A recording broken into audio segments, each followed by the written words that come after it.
unleashing your inner rhythm, understanding, get your groove on. Hello, everyone, welcome back to our channel.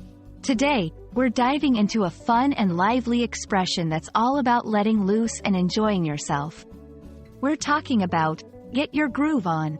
This phrase is a colorful part of the English language, and understanding it will not only boost your conversational skills but also give you a glimpse into cultural expressions of joy and celebration.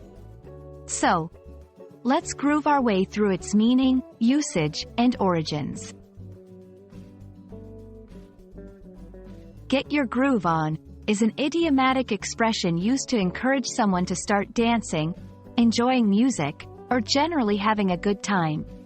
It evokes images of someone moving to the rhythm of music, uninhibited and full of energy. The word, groove, in this context refers to a musical rhythm or a situation where everything is going smoothly.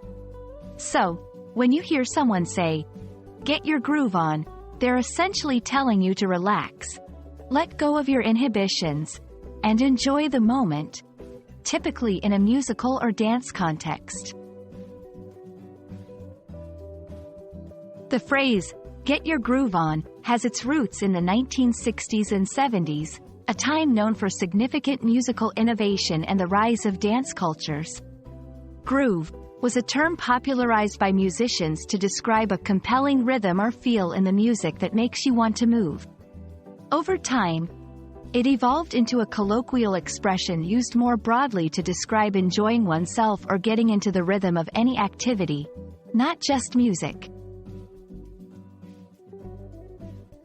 Incorporating "get your groove on" into your conversation can add a fun and playful element. Here are a few examples.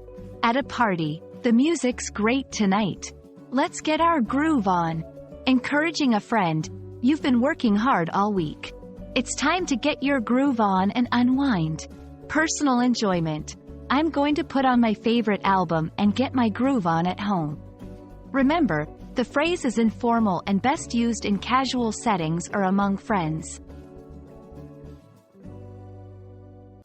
We hope this exploration of "get your groove on" has added a vibrant phrase to your English vocabulary. It's a fantastic way to encourage others, or yourself, to enjoy the moment, especially when music and dance are involved. So next time you hear a beat that you can't resist, remember, it's the perfect opportunity to get your groove on. Thanks for watching, and we'll see you in the next video where we continue to explore the colorful world of English expressions. Stay groovy.